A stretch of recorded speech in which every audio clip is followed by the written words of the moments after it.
नमस्कार, कामतगिरी अभय न्यूज में आप सभी दर्शकों का स्वागत है और मैं हूं सोफिया। अब डालते हैं एक नजर आज के मुख्य समाचारों पर।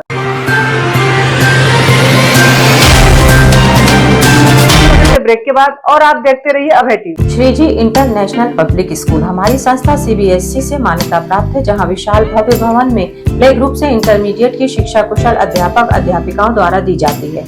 प्राकृतिक वातावरण में अवस्थित बच्चों को उच्च गुणवत्ता की शिक्षा प्रदान करने की एकमात्र संस्था। हमारे यहाँ इंटरमीडिएट कक्षाओं में भौतिक विज्ञान, रसायन विज्ञान और जीव विज्ञान की आधुनिक तकनीक से सुसज्जित प्रयोगशालाएं, कंप्यूटर लैब, शानदार पुस्तकालय, बच्चों के खेलकूद के लिए विशाल मैदान है, जहां बच्चों के मनोरंजन हेतु सभी प्रकार के झूले, स्लाइडिंग आदि की भव्य व्यवस्था है। तो देर किस बात की, हमारे श्रीजी इंटरनेशनल पब्लिक स्कूल में अपने बच्चों के सर्वांगीण विकास के लिए प्रवेश दिलाएं। अंग्रेजी माध्यम से संचालित हमारा विद्यालय Manikpur road, police line, Chitrakoot के सामने स्थित है। समाचार बुलेटिन में आपका पुनः स्वागत है। अब समाचार विस्तार से।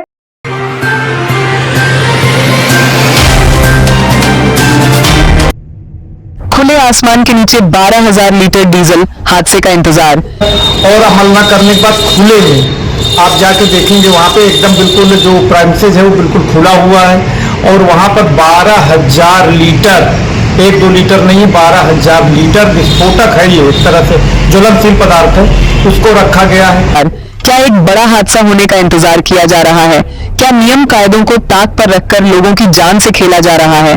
आज हम आपको एक ऐसी तस्वीर दिखाने जा रहे हैं जिसे देखकर आप भी हैरान रह जाएंगे।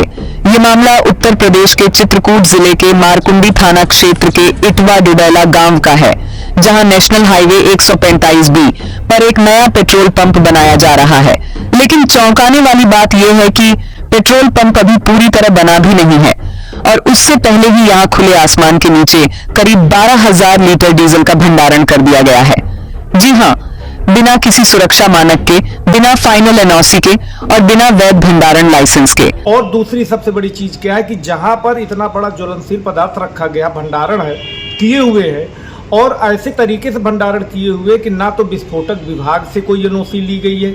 यदि मान लीजिए कोई घटना हो जाए तो आप उस आग को कैसे बुझाएंगे, इसकी भी प्रशासन ने अभी तक व्यवस्था नहीं की। बताया जा रहा है कि इस पेट्रोल पंप के निर्माण पर कोर्ट ने पहले ही स्टे लगा दिया है, क्योंकि धारा 80 के तहत लगाए गए दस्तावेज संदिग्ध बताए जा रहे हैं। फिर सवाल उठता है, जब कोर्ट ने रोक लगा दी तो फिर यह टैंक कैसे उतारा गया और इसमें इतना भारी मात्रा में डीजल कैसे भर दिया गया? न्यायालय है तो न्यायालय ने स्टे कर रखा है, लेकिन स्टे करने के बावजूद भी बड़ी आरजू मिन्नत करने के बाद जाके काम रुका है, नहीं काम नहीं रुका। स्टे आयुक्त महोदय का फरवरी से चल रहा है, इसके बावजूद कंस्ट्रक्शन हो गया।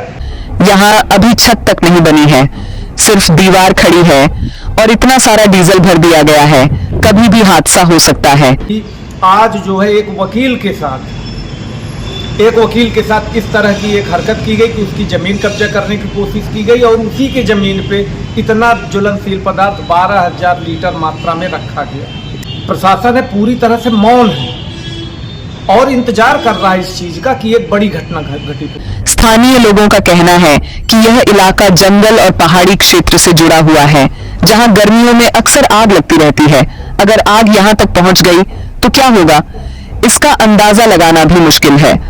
दूसरी सबसे महत्वपूर्ण बात यह है कि देखिए गर्मी का मौसम है, आप अक्सर देखते हो कि जंगलों में आग लगती है और वो पूरा जो एरिया है वो जंगलों से घिरा हुआ है। कभी किसी शरारती तत्व ने यदि कोई आग लगा दी तो कितना बड़ा जान माल का नुकसान हो सकता है, क्योंकि NH वहाँ से गुजर रही है, बिल्कुल वहाँ पर लाखों लोग आवागमन है। और खतरा यही खत्म नहीं होता। मौसम खराब है, आकाशीय बिजली गिरने की घटनाएं भी बढ़ रही हैं। अगर यह टैंक बिजली की चपेट में आ गया तो एक बड़ा विस्फोट हो सकता है। और सबसे बड़ी बात, यह हाईवे एक व्यस्त मार्ग है जहां हर रोज हजारों लोग गुजरते हैं। सतना से चित्रकूट जाने वाला यह रास्ता बेहद महत्वपूर्ण है। ऐसे में यह लापरवाही सिर्फ एक गलती नहीं बल्कि एक संभावित त्रासदी को न्योता है। और बगल में ही देसी शराब का ठेका है और देसी शराब के ठेके में तमाम शराबी हैं जो वहीं उसी भंडारण के अगल बगल बैठ के दर्जनों की संख्या में वहाँ शराब पीते, सिगरेट बीड़ी जलाते हैं। यदि कोई दुर्घटना घट जाती है तो उसका जिम्मेवार कौन होगा? अब सवाल ये है कि जिला पूर्ति विभाग आखिर चुप क्यों है? क्या प्रशासन किसी बड़े हादसे का इंतजार कर रहा है? जब फाइनल NOC नहीं दी गई, भंडारण का लाइसेंस नहीं है, तो फिर यह डीजल यहाँ कैसे पहुंचा? क्या नियम सिर्फ कागजों तक सीमित है या फिर जिम्मेदार लोग आंखें मूंद चुके हैं?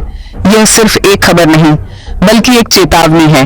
अगर समय रहते कार्रवाई नहीं हुई तो यह लापरवाही एक बड़ी दुर्घटना में बदल सकती है।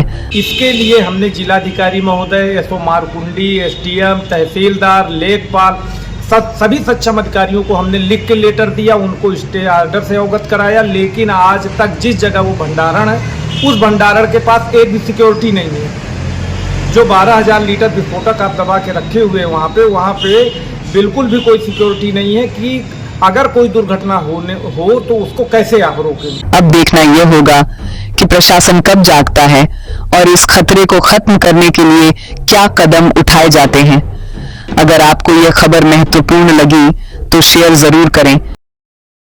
मेल के माध्यम से दी, रजिस्टर डाक से दी, स्वयं मिलने गए। मैं स्वयं यद्यप डीएम साहब से मिला हूं, मैंने फोन किया एसडीएम साहब को, व्हाट्सएप किए, इसके बावजूद भी। आखिर में डालते हैं एक नजर आज के मुख्य समाचारों पर। अब हमें इजाजत दीजिए, अगले समय हम फिर हाजिर होंगे पुनः कुछ खास खबरों के साथ। नमस्कार और आप देखते रहिए अभय टीवी।